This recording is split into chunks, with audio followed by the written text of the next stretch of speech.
ध्यानम् ॐ पाठाय प्रतिबोधितां भगवता नारायणेन स्वयं व्यासेन ग्रथितां पुराणमुनिना मध्ये महाभारतम् अद्वैतामृतवर्षिणी भगवती अष्टादशाध्यायिनीम् अम्ब त्वाम् अनुसन्दधामि भगवद्गीते भवद्वेषिणीम् नमोऽस्तु ते व्यासविशालबुद्धे पुल्लारविन्दयतपत्रनेत्र येन त्वया भारततैलपूर्णः प्रज्वालितो ज्ञानमयः प्रदीपः प्रसन्नपारिजाताय स्तोत्रवैत्रायकपाणये ज्ञानमुद्राय कृष्णाय गीतामृतदुहे नमः। वसुदेवसुतं देवं कंसचारूरमर्दनं देवकी परमानन्दं कृष्णो वन्दे जगद्गुरुं भीष्मद्रोणतथा जयद्रथला गान्धारनीलोत्पला शल्यग्राहवति कृपेण वहनीकर्णेन वेलाकुला अश्वत्थामविकर्णघोरमकरा दुर्योधनावर्तिनी चोदिता खलु पाण्डवै रणनरिकैवर्तककेशवः पाराशार्यवचः सरोजमकलं मनलं गीतातगन्धोत्कटम् नानाज्ञानककेसरं हरिकथा सम्बोधितं लोकसज्जन षट्पथैरहरः पेपीयमानं मुधा भूयान् भारत पङ्कजं कलिमलप्रध्वंसि न श्रेयसे मूकं करोति वाचालं पङ्गुल्लङ्घयते गिरिं यत्कृपातमहौ वन्दे परमानन्दमाधवं गीताशास्त्रमिदं पुण्यं यः पठेत् प्रयतः पुमान् विष्णो परमवाप्नोति भयशोकाजिवर्जितः गीताध्ययनशीलस्य प्राणायामपरस्य च नैव सन्ति हि पापानि पूर्वजन्मकृतानि च मलनिर्मोचनं पुंसां जलस्नानं दिने दिने सकृतगीतामसि स्नानं संसारमलनाशनम् इति गीता सुगीता कर्तव्या किमन्यै शास्त्रविस्तरैः या स्वयं पद्मनाभस्य मुखपद्मद्विनिश्रुता भारतामृतसर्वस्वं विष्णो भक्ताद्विनिश्रुतम् गीता गङ्गोत्रकं पीत्वा पुनर्जन्म न विद्यते सर्वोपनिषदो गावो दोक्ता गोपालनन्दनः पार्थो वत्सः सुधीर्भोक्ता दुग्धं गीतामृतं महत् एकं शास्त्रं देवकी पुत्रगीतम् एको दैवो देवकी पुत्रैव एको मन्त्रस्तस्य नामानि यानि कर्माणि तस्य देवस्य देव शान्ताकारं भुजगशयनं पद्मनाभं सुरेशं विश्वाधारं गगनसदृशं मेघवर्णं शुभांगं लक्ष्मीकान्तं कमलनयनं योगिकृद्धानगम्यं वन्दे विष्णुं भवभयहरं सर्वलोकैकनाथं यब्रह्मवरुणेन्द्ररुद्धमरुतः सुन्वन्ति दिव्यैस्तवैः वेदैः साङ्गपदक्रमोपनिषदैः गायन्ति यं सामगामः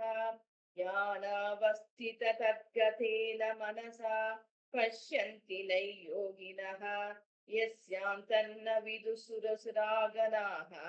देवाय तस्मै नमः। ॐ श्री परमात्मने नमः। अथ प्रथमोऽध्यायः अर्जुन विषादयोगः। धृतराष्ट्र उवाच धर्मक्षेत्रे कुरुक्षेत्रे समवेतायुयुत्सवः मामका पाण्डवाश्चैव इव कुर्वत सञ्जय। सञ्जय उवाच दृष्ट्वा तु पाण्डवानीकं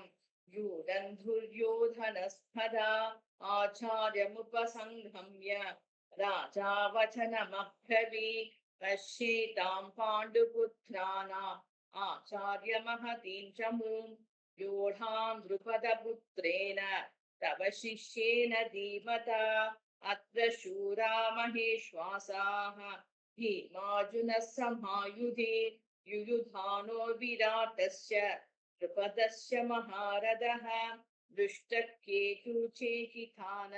काशीराजस्य वीर्यवान् पुरजित् कुन्तिभोजस्य चैव्यश्च नरपुङ्गवः यथा मन्युश्च विक्रान्तः उत्तमौजास्य वीर्यवान् सौभद्रौ द्रौपदेयाश्च सर्व एव महारथः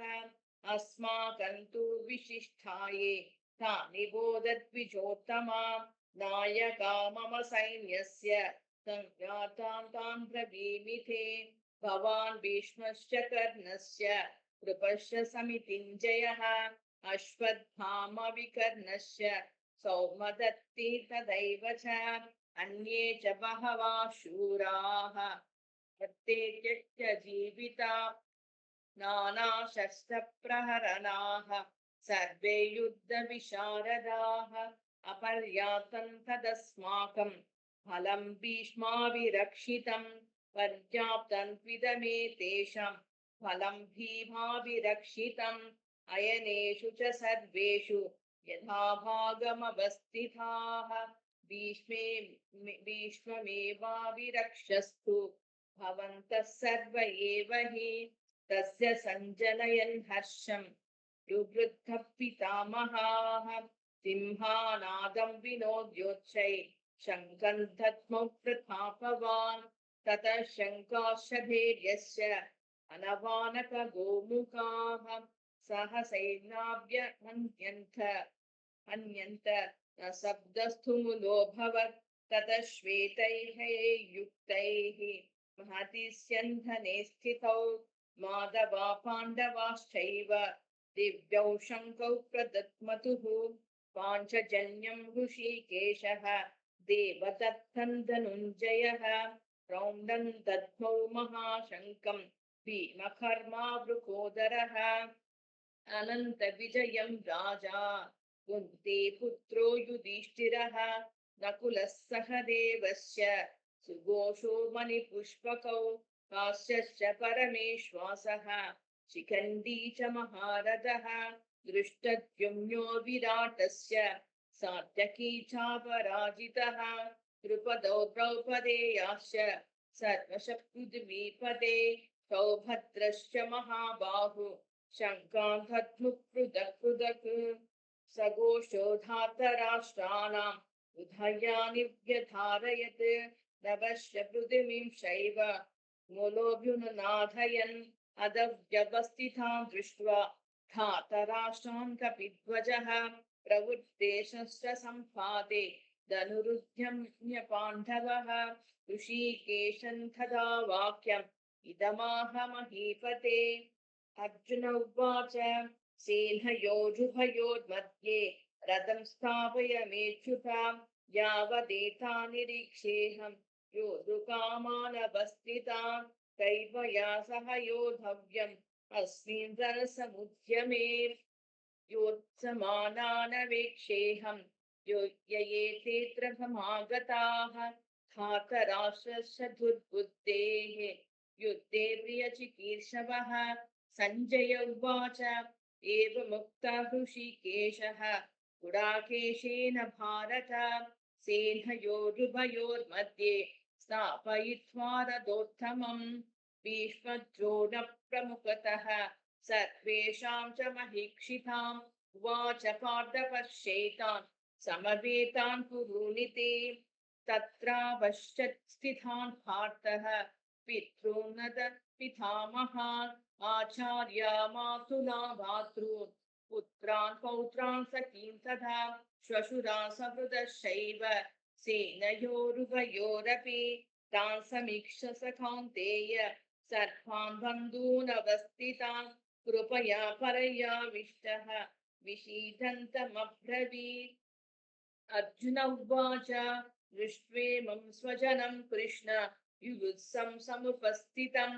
सीदन्ति मम गात्राणि मुखं च परिशुष्यति वेपदुश्च शरीरे मे रोमहर्षाश्च जायते गाण्डीवं संस्कृते हस्ता त्यक्तै चैव परिदह्यते न च शक्नोपमवस्थातुं भ्रमतीव च मे मनः निमित्तानि च पश्यामि विपरीतानि केशव न च श्रेयोनुपश्यामि हत्वा स्वजनमाहवे न काङ्क्षे विजयं कृष्ण न च राज्यं सुखानि च किं नो राज्येन गोविन्द किं भोगै जीवितेन वा येषामर्थे काङ्क्षितं नः राज्यं भोगाः सुखानि च तैमेव स्थिता युद्धे प्राणां त्यक्त्वा धनानि च आचार्यपितरः पुत्राः तदैव स पितामहः मातुला श्वशुरा पौत्राः शाला सम्बन्धिनः तथा एतान् हन्तुमिच्छामि मृतोऽपि मधुसूदन अपि त्रैलोकराज्यस्य हेतो किं नु मही कृते निहत्यधार्तराष्ट्राणां का प्रीतिः स्वजनार्दन पापमेवाश्रयेदस्मान् हत्वेतानाततायिनः तस्मान्नाह वयं हन्तुं धार्तराष्ट्रान् स्वबान्धवान् स्वजनं हि कथं हत्वा सुखिनः स्याम माधव यद्यप्येतेन पश्यन्ति लोभोपहत चेतसः कुलक्षयकृतं दोषं मित्रद्रोहे च पातकं कदन्यगीयमस्माभिः पापादस्मानिवर्तितुं कुलक्षयकृतं दोषं प्रपश्यभि विच्छनार्दन कुलक्षये प्रणश्यन्ति कुलधर्मा सनातनः धर्मे नष्टे कुलं कृत्स्नम् अधर्मोऽभिभवत्युतः अधर्माभिभवा कृष्ण प्रदुष्यन्ति कुलस्त्रियः स्त्रीषु दुष्टासु वाष्णेय ज्ञायते वर्णसङ्करः सङ्करो नरका एव कुलज्ञानं कुलस्य च पतन्ति पितरो येषां लुप्तपिण्डोदकक्रियः दोषैरेते कुलज्ञानं वर्णसङ्करकारकैः उच्चादन्ते जातिधर्माः कुलधर्माः शाश्वताः उत्सन्नकुलधर्माणां मनुष्याणां जनार्दन नरके नियतौ वासः भवति अनुशुश्रुमा अहो बत महत्पापं कर्तव्यवस्थिता वयं यद्राज्यसुखलोभेन हन्तुं स्वजनमुद्यथा यदि मामप्रतीकारम् अशस्त्रं शस्त्रपाणयः धार्तराष्ट्रारणे हन्युः तन्मे क्षेमतरं भवेत्। सञ्जय उवाच एवमुक्ता जनः सङ्ख्ये रथोपस्थ उपाविशत् विसृज्य सशरं चापं शोकसंविघ्नमानसः ॐ तत्सदिति श्रीमद्भगवद्गीतासु उपनिषत्सु ब्रह्मविद्याया योगशास्त्रे श्रीकृष्णार्जुनसंवादे अर्जुनविषादयोगो नाम प्रथमोऽध्यायः। सर्वधर्मान् परित्यज्य मामेकं शरणं व्रज अहं ता सर्वपापेभ्यः मोक्षयिष्यामि मा शुचः।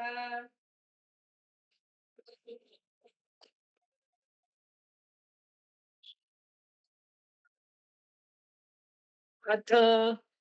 ॐ श्री परमात्मने नमः। अथ द्वितीयोऽध्यायः सांख्ययोगः। सञ्जय उवाच तं तथा कृपयाविष्टम् अश्रुपूर्णाकुलेक्षणम् विषीदन्तमिदं वाक्यम् उवाच मधुसूदनः श्रीभगवानुवाच कुतस्वाकश्मलमिदं विषमे समुपस्थितम् अनार्यजुष्टमस्वर्गम्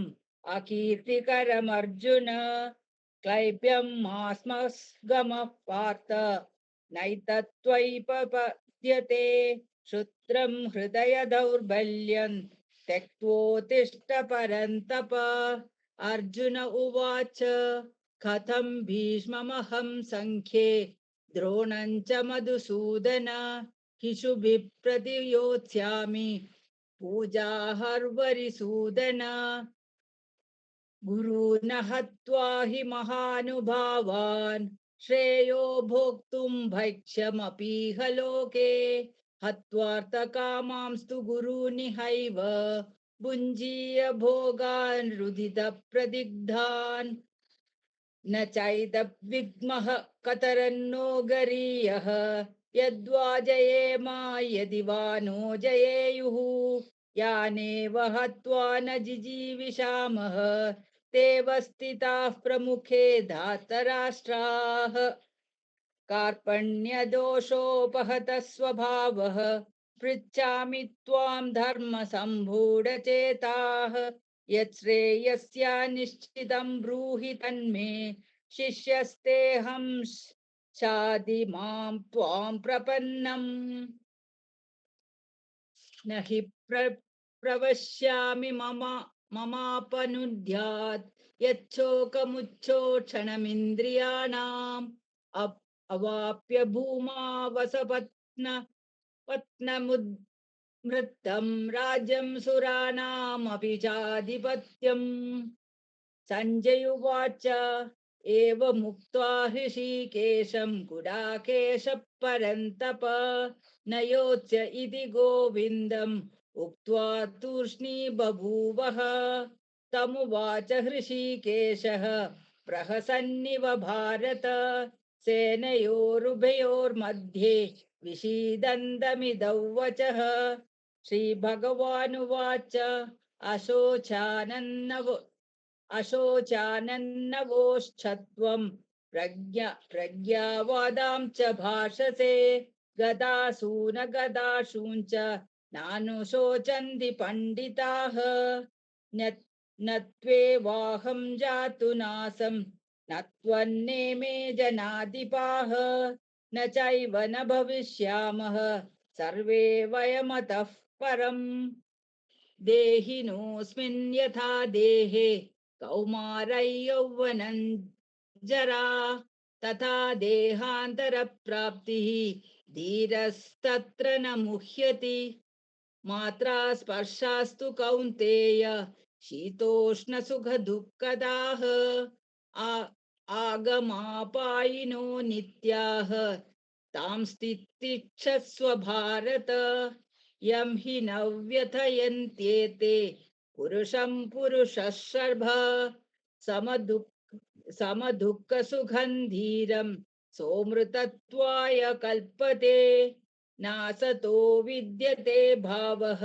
न भावो विद्यते सतः उभयोरपि दृष्टोऽन्तः त्वनयोस्तत्त्वदर्शिभिः अविनाशि तु तत्विद्धि येन सर्वमिदं ततं विनाशमव्ययस्यास्य न कश्चित् कर्तुमर्हति अन्तवन्तु इमे देहाः नित्यस्योक्ता शरीरिणः अनाशिनो प्रमेयस्य तस्माद्युध्यस्व भारत य एनौ वेति हन्तारम् यश्चैनं मन्यते हतम् उभौ तौ न विजानीतः न्यायं हन्ति न हन्यते न जायते म्रियते वा कदाचित् न्यायं भूत्वा भविता वा न भूयः अजो नित्यः शाश्वतोऽयं पुराणः न हन्यते हन्यमाने शरीरे वेदा विनाशिनं नित्यं य एनमजमव्ययम् कथं स पुरुषः पार्थ घातयति हन्तिकम् वासांसि जीर्णानि यथा विहाय नवानि गृह्णाति नरोपराणि तथा शरीराणि विहाय जीर्णान्यन्नानि संयाति नवानि देहि नैनं चिन्तन्ति शस्त्राणि नैनं दहति पावकः न चैनं क्लेदयन्त्यापः न शोषयति मारुतः अच्छेदोयमदाद्योऽयम् क्लेद्यो शोष एव च नित्यसर्वगतस्थाणुः अचलोऽयं सनातनः अव्यक्तोऽयमचित्योऽयम् अविकार्योऽयमुच्यते तस्माद्देवौ विदित्वैनं नानुशोचितुमर्हसि अथ चैनं नित्यजातं नित्यौ वा मन्यसे मृतं तथापि त्वं महाबाहो नैवं शोचितुमर्हसि जातस्य हि ध्रुवो मृत्युः ध्रुवं जन्म मृतस्य च तस्मादपरिहार्येते न त्वं शोचितुमर्हसि अव्यक्ततानि भूतानि व्यक्तमध्यानि भारत अव्यक्तनिधनान्येव तत्र का परिदेवना आश्चर्यवत् पश्यति कश्चिदेनम् आश्चर्यवद्वदति दत्तैव चान्यः आश्चर्यवच्चैनमन्यः शृणोति श्रुत्वा येन वेदन वेद कश्चित् देहि नित्यमदो योऽयं देहे सर्वस्य भारत तस्मात् सर्वाणि भूतानि न त्वं शोचितुमर्हसि स्वधर्ममपि चावेक्ष्य न विकम्पितुमर्हसि धर्माद्धियुद्धात् श्रेयोऽन्यत् क्षत्रियस्य न विद्यते यदृच्छया चोपपन्नं स्वर्गद्वारमुपावृतं सुखिनः क्षत्रिया पार्थ लभन्ते युद्धमीदृशम् अत चेत्त्वमिमं धर्म्यं सङ्ग्रामं न करिष्यसि ततः स्वधर्मं कीर्तिं च हित्वा पापमवाप्स्यसि अकीर्तिं चापि भूतानि कथयिष्यन्ति ते व्ययाम् सम्भावितस्य च कीर्तिः मरणादतिरिच्यते भयाद्रणादुपतरं मंसन्ते त्वमहारथाः येषां च त्वं बहुमतः भूत्वा यास्यसि लाघवम् आवाच वादां च बहून् वदिष्यन्ति तवाहिताः निन्दन्तस्तव सामर्थ्यं तथो दुःखतरन्नु किम् हतो वा मा प्राप्स्यसि स्वर्गं जित्वा वा भोक्ष्यसे महीं तस्मादुत्तिष्ठ कौन्तेय युद्धाय कृति निश्चयः सुखदुःखे समे कृत्वा लाभालाभौ जयाजयौ ततो युद्धाय युज्यस्व नैवं पापमवाप्स्यसि येषा ते विहिता साङ्ख्ये बुद्धिर्योगे त्वमां शृणु बुद्ध्ययुक्तो यया पार्थ कर्मबन्धं प्रहास्यसि नेहाभिक्रमनाशोऽस्ति प्रत्यवायो न विद्यते स्वल्पमप्यस्य धर्मस्य त्रायते महतो भयात् व्यवसायात्मिका बुद्धिः एकेह कुरु नन्दन बहुशाखा ह्यनन्तश्च बुद्धियो व्यवसायिनाम् यामिमां पुष्पितां वाचं प्रवदन्त्य विपश्चितः वेदवादरताः पार्थ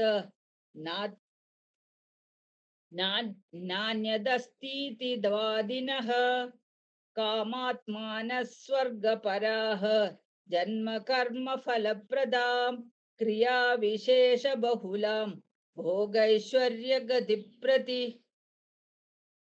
भोगैश्वर्यप्रसक्तानां तयापहृतचेतसां व्यवसायात्मिका बुद्धिः समाधौ न विधीयते। त्रैगुण्यविषया वेदाः निस्त्रैगुण्यो भवार्जुन। निर्द्वन्द्वो नित्यसत्त्वस्थः निर्योगक्षेम आत्मवान्। यावानर्थ उदप्पाने सर्वतः सम्प्लुतोदके तावान् सर्वेषु वेदेषु ब्राह्मणस्य विजानतः। कर्मण्येवाधिकारस्ते मा फलेषु कदाचन। मा कर्मफलहेतुर्भुः मा ते सङ्गोऽस्त्वकर्मणि। योगस्थः कुरु कर्माणि सङ्गं त्यक्त्वा धनञ्जय। सिद्ध्यसिद्ध्यो समो भूत्वा समत्वयोग उच्यते। दूरेण ह्यवरं कर्म बुद्धियोगाधनञ्जय। बुद्धौ शरणमन्विच्य कृपणाफलहेतवः। बुद्धियुक्तो जहातीह उभे सुकृतदुष्कृते। तस्माद्योगाय युज्यस्व योगकर्मसु कौशलम्। कर्मजं बुद्धियुक्ता हि फलं त्यक्त्वा मनीषिणः। जन्मबन्धविनिर्मुक्ताः पदं गच्छन्त्यनामयम्। यदा ते मोहकलिलं बुद्धिर्व्यतितरिष्यति तदा गन्तासि निर्वेदं श्रोतव्यस्य श्रुतस्य च। श्रुतिविप्रतिपन्ना ते यथा यथा स्थास्यति निश्चला समाधावचला बुद्धिः तदा योगमवाप्स्यसि। अर्जुन उवाच स्थितप्रज्ञस्य का भाषा समाधिस्तस्य केशव। स्थितधी किं प्रभाषेत किमसीत व्रजेत किम्। श्रीभगवानुवाच प्रजहाति यदा कामान् सर्वान् पार्थमनोगतान् आत्मन्येवात्मना तुष्टः स्थितप्रज्ञस्तदोच्यते। दुःखे दुःखेष्वनुदिग्नमनाः सुखेषु विगतस्पृहः वीतरागभयक्रोधः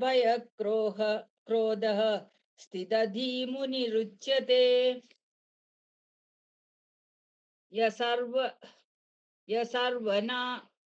सर्वत्रानाभिस्नेहः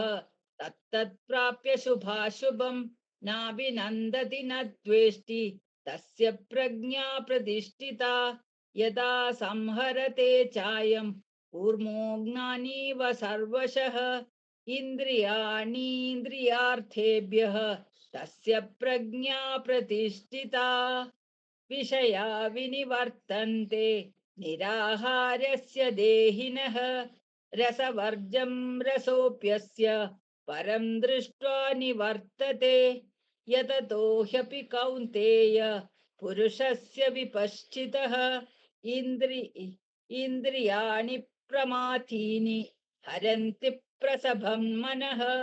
तानि सर्वाणि संयम्य युक्त आसीत मत्परः। वशे हिस्येन्द्रियाणि तस्य प्रज्ञा प्रतिष्ठिता। ध्यायते विषयां पुंसां सङ्गस्तेषुपजायते। सङ्गात् सञ्जायते कामः कामात् क्रोधोऽभिजायते। क्रोधात् भवति सम्मोहः सम्मोहात् स्मृतिविभ्रमः। स्मृतिभ्रंशात् बुद्धिनाशः बुद्धिनाशात् प्रणश्यति। रागद्वेषवियुक्तैस्तु विषयानिन्द्रियैश्वरन् आत्मवैशैर्विधेयात्मा प्रसादमधिगच्छति। प्रसादे सर्वदुःखानां हानिरस्योपजायते। प्रसन्नचेतसो ह्याशु बुद्धिः पर्यतिष्ठते। नास्ति बुद्धिरयुक्तस्य न चायुक्तस्य भावना न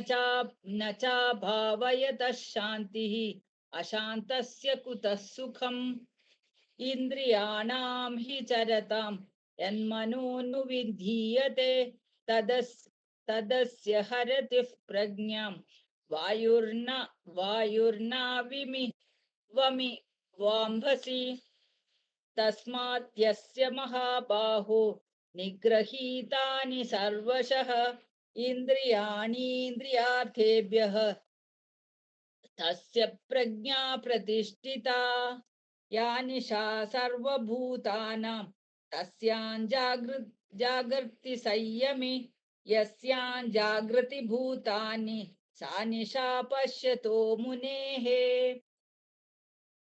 आपूर्यमाणम् अचलप्रतिष्ठम् समुद्रमापः प्रदिशन्ति यद्वत् तद्वत्कामायं प्रविशन्ति सर्वे स शान्तिवाप्नोति न कामकामी विहाय कामान्य सर्वान् पुमांश्चरति न स्पृहः निर्ममो निरहङ्कारः स शान्तिविधि गच्छति एषा ब्रह्मी स्थितिः पार्थ नैनां प्राप्य विमुह्यति स्थित्वा स्त्यामन्तकालेऽपि ब्रह्मनिर्वाणमृच्छति ॐ तत्सदति श्रीमद्भगवद्गीतासु उपनिषत्सु ब्रह्मविद्यायां योगशास्त्रे श्रीकृष्णार्जुनसंवादे साङ्ख्ययोगो नाम द्वितीयोऽध्यायः सर्वधर्मान् परित्यज्य मामेकं शरणं व्रज अहं त्वा सर्वपापेभ्यः मोक्षयिष्यामि मा शुचः।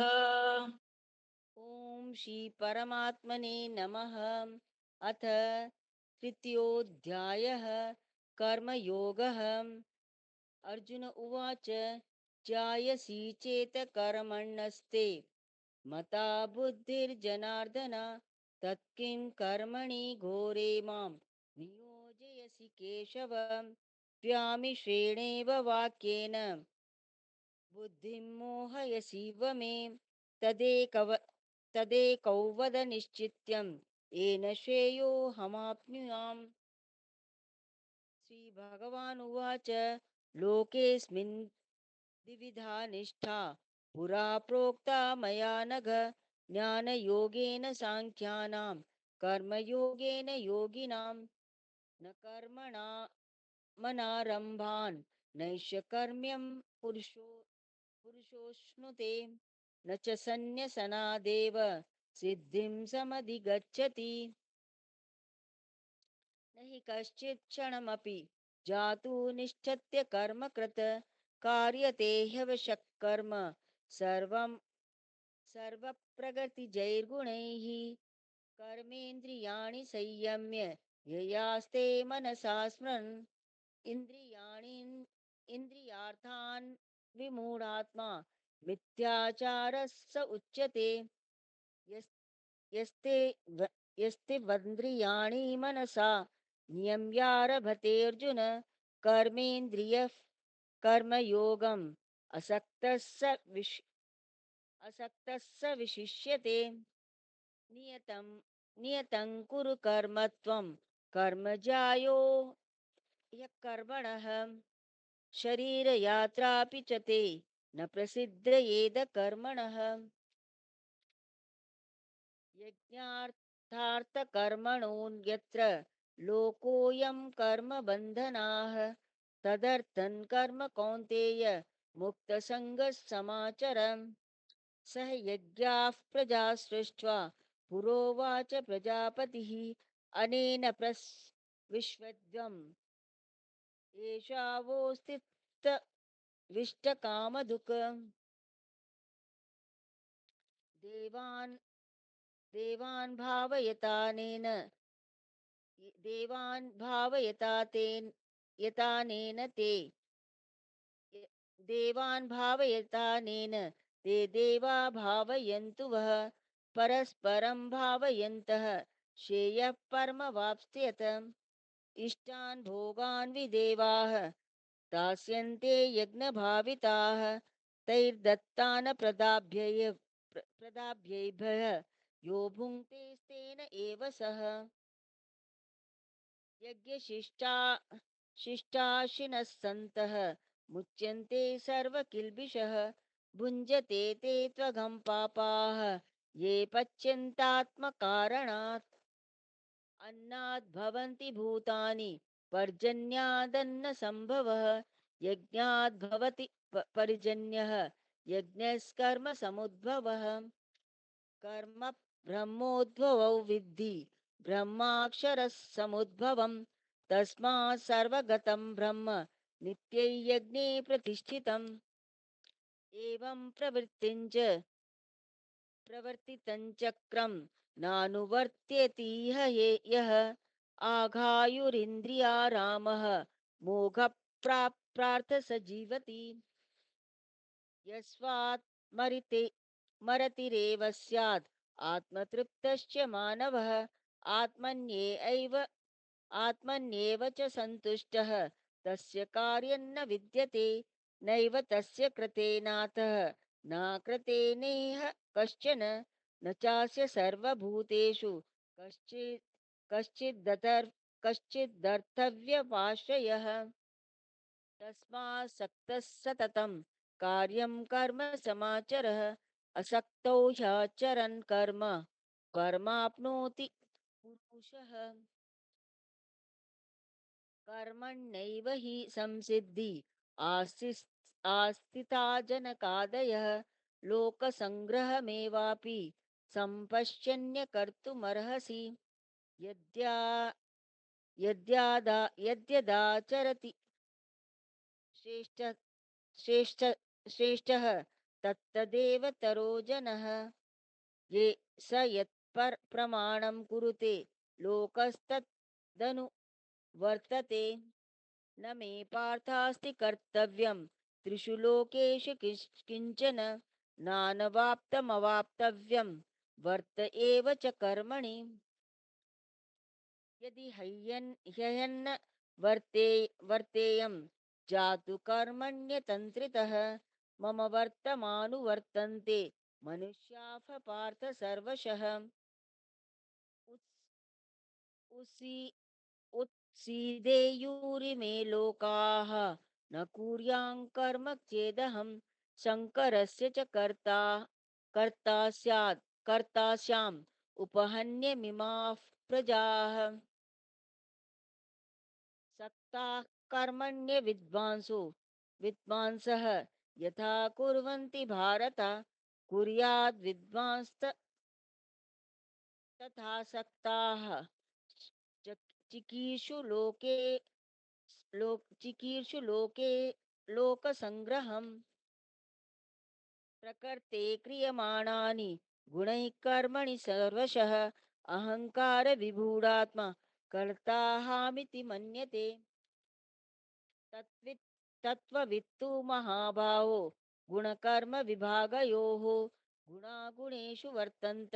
इति मत्वा न सज्जते प्रकृते प्रकृते गुणसम्भूढाः सजन्ते गुणकर्मसु तान् कृष्णविदो मन्दान् कृष्णविद्न विचालयेत् मयि मयि सर्वाणि कर्माणि सन्न्यस्यादात्मचेतसा निराशीरनिर्ममो निराशीरनिर्ममो भूत्वा युद्ध युध्यस्व विगतज्वरः एमे मतमिदं नित्यम् अनुतिष्ठन्ति मानवाः श्रद्धावन्तो यनसूयन्तः मुच्यन्ते तेऽपि कर्मभिः ए- एत्वेद्धब्- एत्वेतदभ्यसूयन्तः नानुतिष्ठन्ति मे मतं सर्वज्ञानविमूढांस्तां तान् विद्धि नष्टान् चेतसः सदृशं चेष्टते स्वस्याः प्रकृतेर्ज्ञानवानपि प्रकृति यान्ति भूतानि निग्रह्य किं करिष्यति इन्द्रियस्येन्द्रियास्यार्थे रागद्वेषो व्यवस्थितौ तयोर्न गच्छेत् यो तयो हास्य परिपन्थिनौ श्रेया श्रेयान् स्वधर्मो विगुणः परधर्मास्त्वनुतिष्ठितात् स्वधर्मे निधनं श्रेयः परधर्मो भयावहः। अर्जुन उवाच अथ केन प्रयुक्तोऽयं पापञ्चरति पुरुषः अनिच्छन्नपि वार्ष्णेय बलादीव नियोजितः। श्रीभगवान् उवाच काम एष क्रोध एष रजोगुणसमुद्भवः महाशनो महापाप्मा विद्येयन विद्येयनमिह वैरिणम् धूमेनाव्रियते वह्निः यथादर्शो मलेन च यथोल्बेनावृतो गर्भः तथा तेनेदमावृतम् आवृतं ज्ञानमेतेन ज्ञानिनो नित्यवैरिणा कामरूपेण कौन्तेय दुष्पूरेणानलेन च इन्द्रियाणि मनोबुद्धिः स्याधिष्ठानमुच्यते आधिष्ठानमुच्यते एतै एतै विमोहयत्येषः ज्ञानमावृत्य देहिनम् तस्मात् त्वमिन्द्रियाण्यादौ नियम्य भरतर्षभ पापा पापमानन् प्रजह्येनं ज्ञानविज्ञाननाशनम् इन्द्रियाणि पराण्याहुः इन्द्रियेभ्यः परं मनः मनस्तस्तु परा बुद्धिः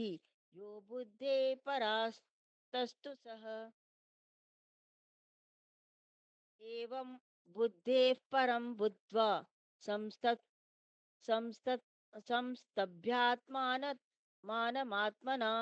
जहि शत्रुं महाबाहो कामरूपदुरासदम्। ॐ तत्सदिति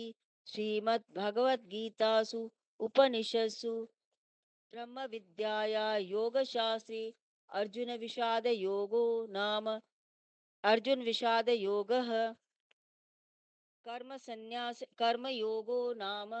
तृतीयोऽध्यायः।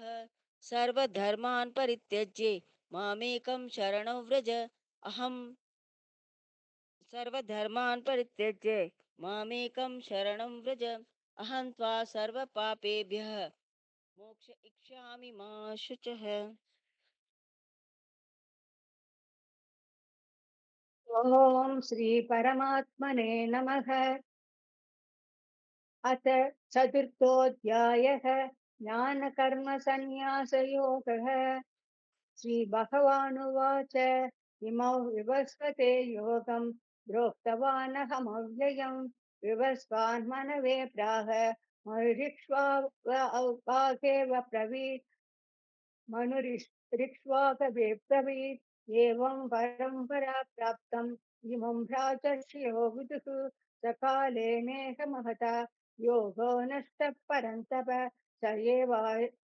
एवायं मया तेत्य योगः प्रोक्तः पुरातनः भक्तोऽसि मे सखा चेति ततस्यं केतदुत्तमम्। अर्जुन उवाच अपरं भवदो जन्म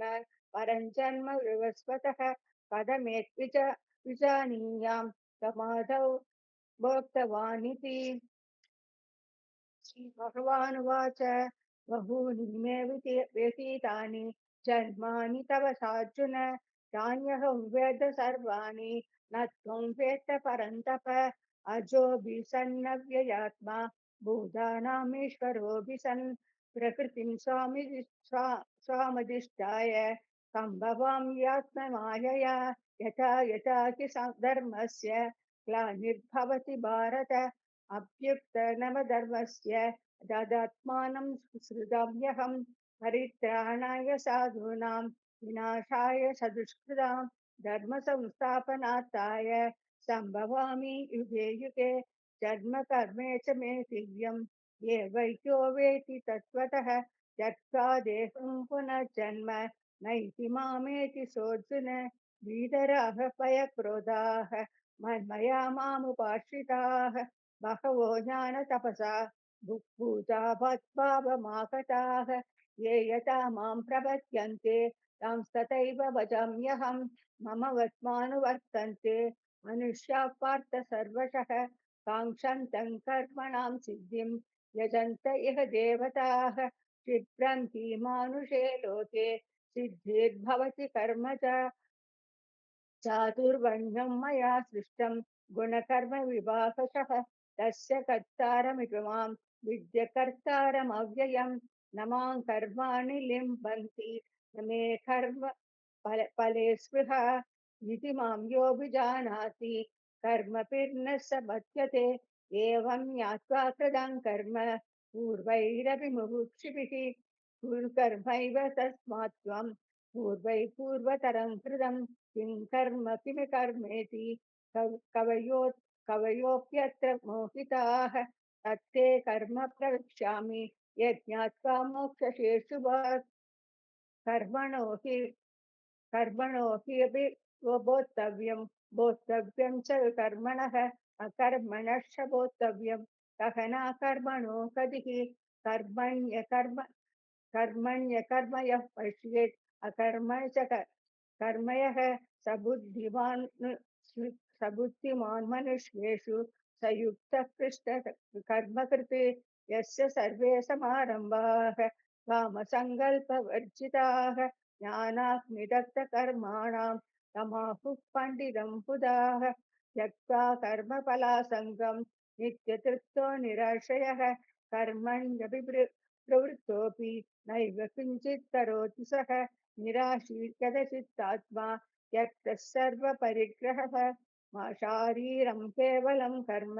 कुर्वन्नाप्नोति किल्बिषम् यदुच्छालापसन्तुष्टाः तद्वादीतो विमत्सरः समसिद्धावसिद्धौ च कृत्वाभिन विपद्यते पदसङ्गस्य मुक्तस्य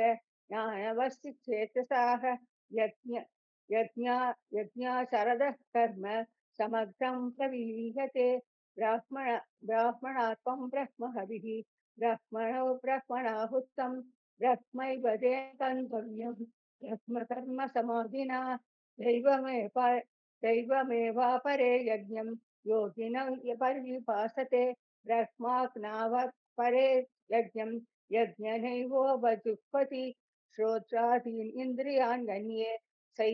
संयमाग्निषु जुह्वति सप्तादीन् विषयानन्ये इन्द्रियाग्निषु जुह्वति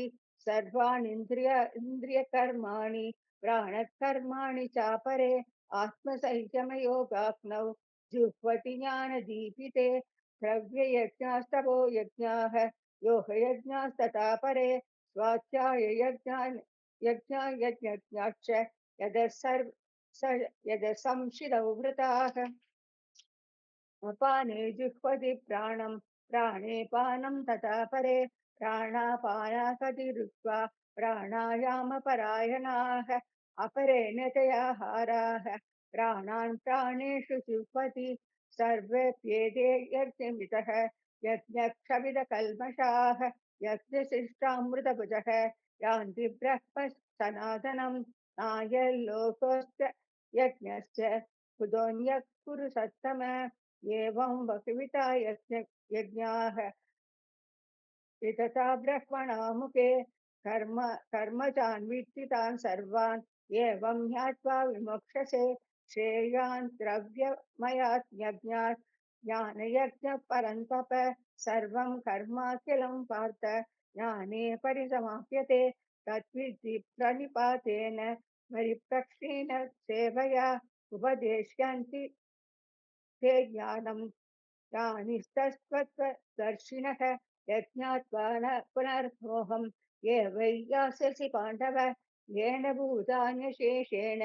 यस्यात्मन्यतो मयि अपि चेतसि पाप्यभ्यः सर्वेभ्यः पापकृत्तमः सर्वं ज्ञानप्लवेनैव विजिनं सन्दरिष्यसि यथैतांसि समित्रोऽग्निः भस्मसात् कुरुते अर्जुन ज्ञानग्नि सर्वकर्माणि भस्मसात् कुरुते तथा न हि ज्ञानेन सदृशं पवित्रं न विद्यते तत्स्वयं सिद्ध सिद्धः तत् तत् तस्वय स्वसंयोगसंसिद्धः कालेनात्मनि विन्दति श्रद्धावान् लभते ज्ञानं तत्परः संयतेन्द्रियः ज्ञानलब्धा परां शान्तिम् अचितोणति गच्छति अज्ञाशास्त्रतदा नश्य संशयात्मा विनश्यति नायल्लोकोऽस्ति न परः न सुखं संशयात्मनः योगसन्न्यास्तकर्माणां संचिन्न संशयम् आत्मबन्धं न कर्माणि निबध्नन्ति धनञ्जय तस्मात् ज्ञानसम्भूतं कृष्णं ज्ञानासिदात्मनः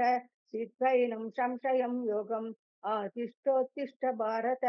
ॐ तत्सदिति श्रीमद्भगवद्गीतासु उपनिषत्सु ब्रह्मविद्याया योगशास्त्रे श्रीकृष्णार्जुनसंवादे ज्ञानकर्मसन्न्यासयोगो नाम चतुर्थोऽध्यायः सर्वधर्मान् परित्यज्य मामेकं शरणं व्रज अहं त्वा सर्वपापेभ्यः मोक्षयिष्यामि मा शुचः। ॐ श्री परमात्मने नमः। अथ पंचमोऽध्यायः कर्मसन्न्यासयोगः। अर्जुन उवाच सन्न्यासं कर्मणां कृष्ण पुनर्योगं च संशसि यश्रेय एतयोरेकं तन्मे ब्रूहि सुनिश्चितम्। श्रीभगवानुवाच सन्न्यासः कर्मयोगश्च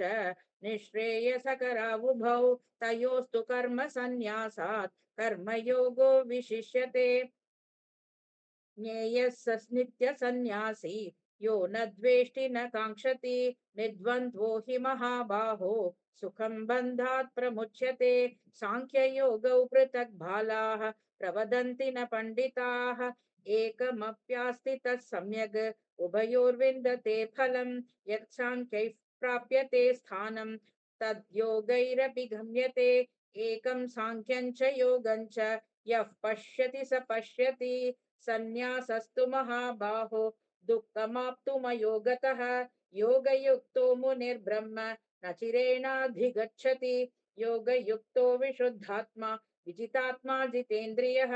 सर्वभूतात्मभूतात्मा कुर्वन्नपि न लिप्यते नैव किञ्चित् करोमीति युक्तो मन्येत तत्त्ववित्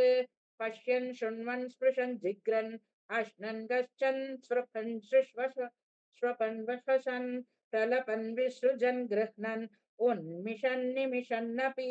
इन्द्रियाणीन्द्रियार्थेषु वर्तन्त इति धारयन् ब्रह्मण्याधाय कर्माणि सङ्घं त्यक्त्वा करोति यः लिप्यते न स पापेन पद्मपत्रमिवाम्बसा कायेन मनसा बुद्ध्या केवलैरिन्द्रियैरपि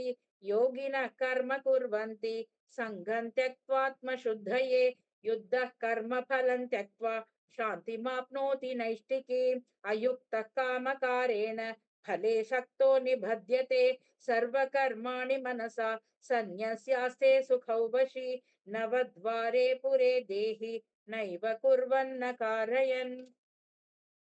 न कृत्रुध्वन्न कर्माणि लोकस्य सृजति प्रभुः न कर्मफलसंयोगं स्वभावस्तु प्रवर्तते नाधत्ते कश्चित् पापं न चैव सुकृतं विभुः